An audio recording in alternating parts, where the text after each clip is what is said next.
아니 사장님, 저기 다른 게 아니라 교체하시는 부분이 아크릴이 아니라 강화유리 같은데 아크릴로 그냥 바꿀까요? 아, 그게 유리였어요? 제가 갈고 있던 게 유리였다는 걸 이때 알았죠. 그니까 전 유리를 갈고 있었고 갈다가 깨졌으면 그냥 하늘나라로 가는 거였어. 근데 괜찮아요. 아직 지상에 잘 살아있거든. 여튼 그렇게 새로운 아크릴로 교체해 외부가 잘 보이는 수족관을 꾸며주기 시작하는데 과정은 패스. 완성된 모습은 대충 이렇고 이때 실버 버튼 받아서 기분은 참 좋았다 라는 말을 추가한 뒤 사육장 꾸미는 것에 대해 왜 진작 안 알아보고 사서 고생 중이지 하며 의문을 품으실 수 있어요. 충분히 그럴만 하잖아. 근데 저라고 알았겠어요? 제가 쥐식기를 이렇게까지 해서 키울지. 뭐 하다보니 이래 된 거지. 여튼 저번처럼 눈탱이가 밤탱이 되는 놈이 생기면 안 되니 무사히 회복에 성공한 이 쥐식기는 그냥 따로 키우고 남은 네 마리만 이곳에서 살게 되는데 생각보다 이 녀석들 이제는 안 싸우고 잘 지냈죠. 그렇게 또 시간이 흘렀고 이제는 청소 주기도 길어지기 시작해서 정확하게 언젠지 모르지만 대충 보기에 뭐 변한 게 없어 보이죠. 하지만 비교를 하면 그 차이를 알 수 있는데 가장 큰 변화, 제가 항상 흙을 넣어주기 전에 넣는 바로 이 난석. 얘네가 물을 머금는 성질이라 바닥 아래에서 물을 머금고 있어야 습도가 유지가 되는데 지금 이 쥐식기들이 물을 파면서 다 끄집어 올렸죠. 이렇게 되면 이제 어떤 일이 생기냐. 저도 단순히 설치류는 습기에 약하다고 생각했지만 그렇다고 습도를 또 안 맞춰주면 얘네들이 눈곱이 생기면서 눈이 붙어버려. 맨 처음에 출산한 아기쥐들을 제가 최대한 안 건드리려고 하다 보니 어쩔 수 없이 이런 상황들이 발생했는데 그때는 제가 24시간 내내 밖에서 보고 있어서 바로 녀석들을 케어해줄 수가 있었죠. 눈치를 채신 분들도 있으시겠지만 이게 그래서 두 번째 출산이 베딩에서 이루어졌던 겁니다. 그런 상황들을 겪고 녀석들을 지켜보니 오히려 사육장을 확장해줬을 때 녀석들이 지상에 잘 안 올라온다는 걸 알게 되었죠. 그냥 굴팔 때랑 밥 먹을 때 말고는 안 올라와 이놈들. 그리고 또 하나의 변화, 사라진 대나무밭. 이 대나무 잎은 그냥 쥐식기들이 바닥에서 올라오는 습기를 막는 용도로 사용하고 있었죠. 근데 이때 레트를 키우시는 몇몇 시청자분들이 제 채널에 유의, 그분들은 댓글창에 지식을 찔러 넣어주고 유의 떠나셨습니다. 마치 게임 속 유비를 챙기는 듯한 그 따스한 댓글. 이 뭔지는 사실 잘 기억이 안 나요. 그렇게 레트 고인물들과 마우스 유비의 조합으로 완성된 사육장. 저는 이제 녀석들이 이곳에서 행복하게 사는 일만 남았다고 생각했습니다. 근데 기억하시나요? 이 식기들 하나가 시작하면 따라하고 틈만 나면 탈출 각만 보던 놈들이란 걸. 이번엔 조금 키가 높은 짭퉁 대나무를 넣어놨는데 한 식기가 와서 대나무를 다른 쥐식기들이 보는 앞에서 타버렸죠. 그냥 느낌이 이 식기 그때 그 놈 같아. 그렇게 또 한 놈이 위에 가 있으니 어쩌겠어요. 나머지도 슬슬 기어 올라가지. 망할 놈들. 참고로 이 식기들 의사소통을 똥꾸녕 냄새로 하는데 여튼 올라가는 건 좋은데 저 위에가 사실 통풍팬이 있는 위치라 아무리 망으로 막아놨어도 이것들 좀 잘못될까봐 불안하잖아요. 가뜩이나 이 식기들 멍청한데 그렇게 전 생각했죠. 어차피 곧 뒤질 거 그냥 빨리 가라 라고요. 그렇게 다 뽑고 나니 탈출 루트를 잃어버린 녀석들은 뭔가 빡쳐있는 것 같았죠. 그냥 손만 나타나면 도망가 이제. 그래서 저는 이때부터 녀석들과 교감이 필요하다고 생각, 사료에 익숙한 녀석들에게 색다른 음식을 주자고 결정했습니다. 그렇게 가져온 애호박, 역시 이건 우리 애가 먹을 거였죠. 괜찮아요, 어차피 장 보는 건 제가 보니까. 그렇게 애호박을 넣어줬는데 녀석들은 조금만 먹고 그 뒤로 안 먹었습니다. 참고로 나중에 알았어요. 애호박을 쥐한테 줘도 되는데 익혀서 줘야 된다는 걸. 여튼 애호박을 안 먹으니까 전 이번엔 사과와 치즈를 사왔습니다. 사과는 치즈 옆에 있어서 사왔고 치즈는 만화에 나오는 갈색 쥐식기가 좋아하니까 사왔죠. 그렇게 이번엔 두 개를 동시에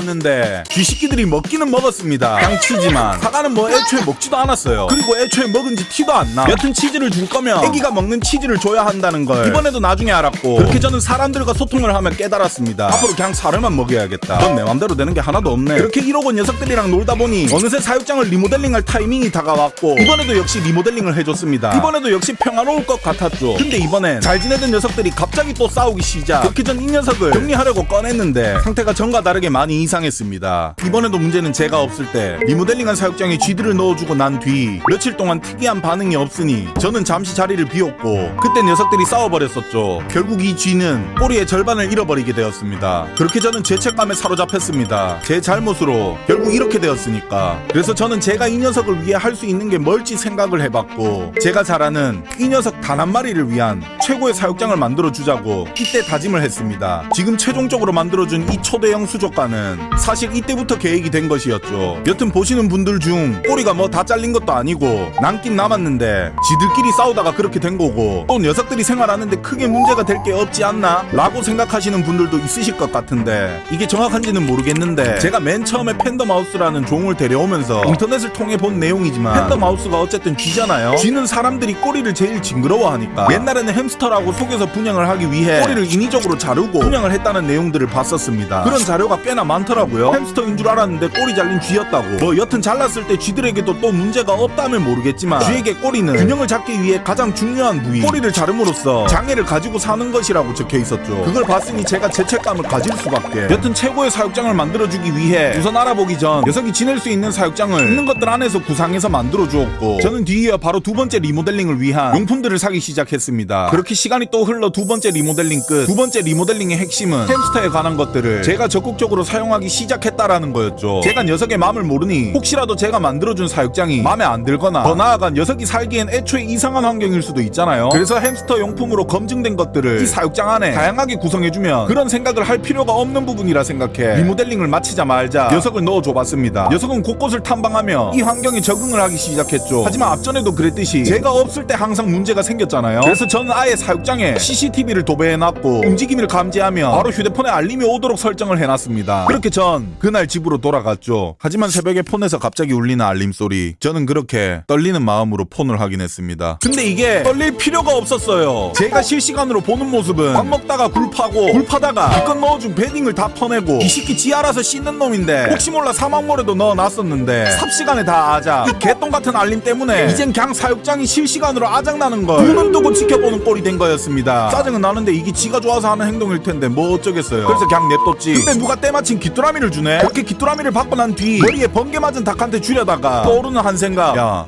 니네 근데 귀뚜라미 본 적 있냐? 그렇게 저는 귀뚜라미랑 친구를 먹으라고 넣어줬는데 녀석은 바로 알아차렸지만 귀뚜라미에게 다가가지는 않았습니다. 그렇게 하루가 흘렀고 저는 굳이 별 반응도 없는데 넣어줄 필요가 있겠나 싶어 그냥 번개 맞은 닭새끼들 간식이나 주려고 꺼내려고 보니 귀뚜라미는 보이지 않았죠. 그래서 쥐새끼에게 물어봤는데 야, 귀뚜라미 어딨어? 상큼하게 씹혔습니다. 싸가지 밥 말아먹은 새끼. 여튼 귀뚜라미가 없으니 전 CCTV를 확인했고 서로의 존재를 서로가 알고 있으니 처음엔 영역이 나뉜 걸 발견. 그렇게 각자의 영역에 잘 지내다가 새벽에 귀뚜라미가 쥐새끼의 영역에 침범하기 시작하는 순간으로 평화는 끝이 나버렸죠. 그렇게 귀뚜라미들은 골로 가기 시작했습니다. CCTV를 마지막으로 보니 귀뚜라미는 두 마리만 살아남았죠. 저는 닭새끼한테 먹히나 쥐새끼한테 먹히나 먹히는 운명은 변하지 않으니 운명을 순순히 받아들이게 해줬습니다. 그렇게 또 잘 지내다가 택배가 하나 도착했죠. 아는 분이 키우라고 보내준 슈퍼미럼. 그냥 미럼은 봤는데 앞에 슈퍼가 붙어있어서 방에서 잘 안 죽는 미럼인 줄 알았는데 그냥 큰 미럼인 거예요. 촉감부터 짜증나. 그래도 이 새끼들 사이즈를 보니 우리의 미래 식량으로서 씹히는 건 있을 것 같더라고요. 참고로 이 새끼들은 후진도 가능한 그렇게 총 52마리의 슈퍼미럼을 쥐새끼에게 먹으라고 줬는데 쥐새끼는 관심도 없었죠. CCTV로 봐도 아예 다가가지도 않았어. 근데 또 얘들이 다음날 가만히 있어. 전 죽은 줄 알고 입김을 불었는데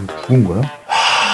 이 개똥 같은 것들은 싸그리 다 살아남아 있었습니다. 그렇게 이 슈퍼미럼을 뭐 어떻게 해야 하나 생각하다가 저는 그냥 쥐새끼랑 같이 키우자고 결정. 그렇게 넣어주고 둘은 며칠 동안 별일이 없었죠. 전 할 것도 없겠다. 이왕이 슈퍼미럼을 저기서 키울 거면 조금 더 제대로 된 환경에서 키워주자 라고 생각을 하며 인터넷에서 물건을 샀습니다. 뭐지? BIOSS 바이오샵 바이오스샵? 뭐 하여튼 영어샵. 그런데 물건이 도착해서 꾸며주려고 하는데 이상하게 멀쩡하던 슈퍼미럼이 하나 골로가 있었고 CCTV를 돌려보니 이때까지도 살아있는 사람. 쥐새끼가 사냥을 하는 장면을 발견. 그래서 저는 다시 한번 생각을 했습니다. 어차피 쥐새끼가 공격을 하면 이놈들도 결국 골로 가는데 형편없는 곳에서 가는 것보다 그냥 조금이라도 아름다운 곳에서 가라. 그렇게 저는 슈퍼미럼을 잘 살게 하는 환경이 아니라 컨셉을 바꿨죠. 왜 사람도 음식을 딱 처음 봤을 때 그 음식이 이쁘게 세팅이 돼 있으면 맛있을 것 같다라고 생각을 하잖아요. 이 새끼도 결국 똑같을 거 아니야. 그래서 그냥 슈퍼미럼 도시락 통으로 바꿔줬습니다. 그러니 쥐새끼가 생각보다 사냥도 잘하며 잘 먹었죠. 그리고 그 중에 살고 싶은 슈퍼미럼은 탈출도 했습니다. 이 새끼들 워낙 커서 바로 저에게 걸렸지만 그냥 냅두자고 결정했습니다. 얘네들은 스스로가 스스로의 운명을 바꾸려고 노력한 놈들이잖아요. 그래서 그냥 풀어놓고 사육장을 지켜보고 있는데 흙이 너무 말라 있었습니다. 아니 그냥 마른 정도가 아니었어요. 타이밍 맞게 습도를 조절해주는 게 사실상 힘들었죠. 그래서 저는 미스팅기라는 걸 인터넷에서 9만원 주고 샀는데 지금 알리에서는 3만원도 안 하는 겁니다. 이때는 TV에 알리 광고가 나올 거라는 걸 상상도 못했죠. 이제 이 미스팅기를 사육장에 붙여줘야 하기에 다시 리모델링을 해야 하는데 잊고 있었던 귀뚜라미를 발견했습니다. 다 큰 거 말고 아기 귀뚜라미를요. 그렇게 갑자기 만들어진 생태계에 좀 감탄을 했습니다. 여튼 그렇게 미스팅기를 사육장에 붙여주면서 리모델링을 마무리한 뒤 드디어 비까지 내리는 사육장으로 완성해주며 이 꼴이 반토막 난 쥐새끼도 이곳에서 행복하게 잘 지냈습니다. 이제는 뭐 더 해줄 것도 없었죠. 그렇게 그럼 돌아가 횟집 수족관에 사는 놈들은 어떻게 지내냐고요? 잘 지내요. 다만 사육장은 시간이 흘러서 또 아작이 나버렸죠. 그렇게 이제 이 녀석들 리모델링 리모델링을 해줘야 하는데 저번에 문제가 있었잖아요. 습도 조절에 용이한 이 난석을 녀석들이 자꾸 굴파면서 지상으로 끄집어 올리니까 습도가 조절이 안 된다고. 그래서 난석을 넣어주고 시골에서 쓰는 닭장망으로 감싸 아예 지하에 박아놔버렸습니다. 그리고 리모델링을 마무리했죠. 그 뒤 꼬리 반토막 난 쥐식기 사육장에서 봤던 미스팅기를 횟집 수족관 뚜껑에도 장착해주고 이끼와 조명도 바꿔주며 마무리. 그렇게 영상을 업로드하려고 하는데 이번엔 테라리움 고인물이 등장. 수분 보충을 모서리 쪽에 파이프 작은 사이즈를 박아주고 난석에 직접 수분 보충. 근데 이미 늦어서 포기를 했어요. 여튼 전 귀뚜라미가 새끼를 낳으며 생태계가 만들어진다는 것에 너무 신기했고 그래서 지렁이를 샀습니다. 그렇게 지렁이는 도착했죠. 지렁이는 먹이 사슬의 최하위에 위치해 있으면서도 묵묵히 땅을 일구는 땅의용 지룡이지만 한 이쯤 들어가니까 썩은 내가 나요. 썩은 내가 나서 그냥 포기했습니다. 받았을 때 이미 다 골로 가 있었어. 그렇게 저는 노선을 변경했고 그냥 고구마를 안에서 재배하자고 결정했죠. 그렇게 고구마 하나만 넣으면 재미없으니 톡톡이와 지며느리 그리고 짝짓기 중인 갈색 거저리도 납치했고 미럼도 안에 넣어주며 마무리로 보리씨앗을 넣어줬습니다. 탈출한 슈퍼미럼은 어떻게 되었냐고요? 결국 살아남아 번데기로 진화했습니다. 그렇게 며칠 뒤 곰팡이가 좀 폈지만 보리가 자라나기 시작했고 안에 생태계는 뭐 잘 돌아가기 시작했죠. 그렇게 또 시간이 흘러 보리가 완전히 자라났고 횟집 수족관에 있던 쥐식기들도 잘 살았습니다. 미럼도 사냥하면서 아주 잘 지냈죠. 얘네는 그냥 암놈 두 마리가 최적의 개체수인 것 같았습니다. 이제는 사육장의 구조가 거의 최적으로 맞춰져 리모델링 자체를 거의 할 일이 없어졌으니 저는 녀석들이랑 놀기만 했습니다. 딸기 농장을 쥐들이 틀었다는 기사를 보고 제 쥐식기도 딸기를 좋아하는지 먹여보고 근데 잠만 자더라고요. 그래서 형님 불러서 다 먹였습니다. 저는 과일을 싫어하거든요. 여튼 구독자가 쥐는 현미랑 쌀 중에 뭘 더 좋아하냐고 물어보시길래 직접 테스트도 해보면서 놀고 있었죠. 근데 제가 아까 고구마를 저기서 재배해보고 싶다고 했잖아요. 고구마가 자라나는 속도가 느리니까 좀 빠른 걸 재배해보려고 무순을 키웠었는데 냄새가 너무 더러워요. 키우다가 말아먹었죠. 썩은 내가 나. 그래도 시간이 걸려서 키웠는데 버리긴 아까우니까 신선한 부분만 잘라서 쥐식기에게 요리를 해줬는데 안 먹었습니다. 망할 놈들. 그렇게 어느덧 시간이 흘러 사육장을 다시 한번 리모델링하는 순간이 왔는데 웬걸 고구마 줄기는 엄청나게 퍼져 있었죠. 이때 고구마를 하나 꺼냈는데 야 고구마 있다. 꺼내면서 고구마가 열린 줄 알고 엄청 기뻐했습니다. 오 있다. 있다. 하지만 나중에 구독자가 알려줬죠. 그 고구마 애초에 네가 넣은 고구마라는 걸. 여튼 이때부터는 식물을 많이 심어주는 것보다 씨앗을 뿌려 직접 사육장 안에서 자라나게 만들기 시작했습니다. 하지만 무의미했죠. 어차피 자라는 족족 쥐식기들이 다 처먹으니까. 그렇게 시간이 흐르며 전 이제 녀석들을 키우면서 로망일 거라고만 생각했던 초대형 수족관. 비록 중고로 구매해서 가지고 왔지만 장정 약 2년이 넘는 시간 동안 꿈꿔왔었던 초대형 수족관을 꾸며주기 시작했습니다. 이 초대형 수족관은 비와 바람이 불며 낮과 밤이 존재하는 자연 그 자체로 완성을 했죠. 그리고 저는 뿌듯해하다가 문득 깨달았습니다.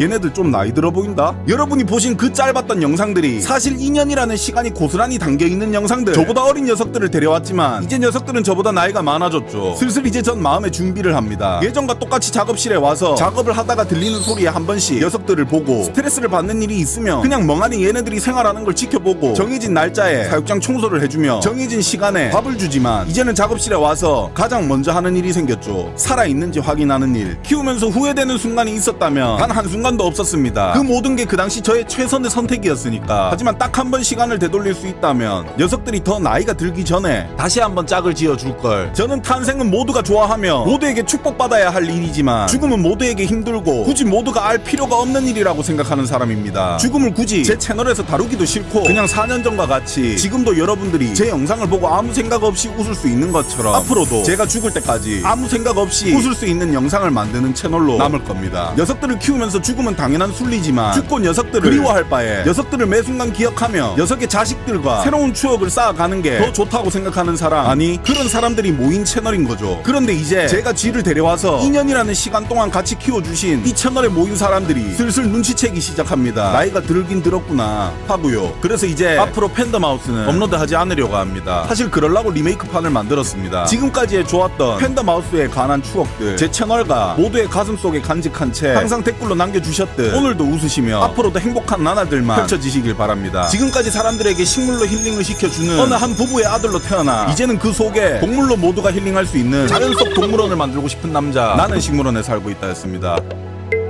어떤가요 여러분? 이 새끼들 이 정도면 행복하게 살았는 걸까요? 여보나 팬더마우스를 사실 계속 키우고 싶은데 얘한테 진짜 자연을 선물해주고 싶거든. 그래서 말인데 나 다른 것들 좀 키워봐도 돼?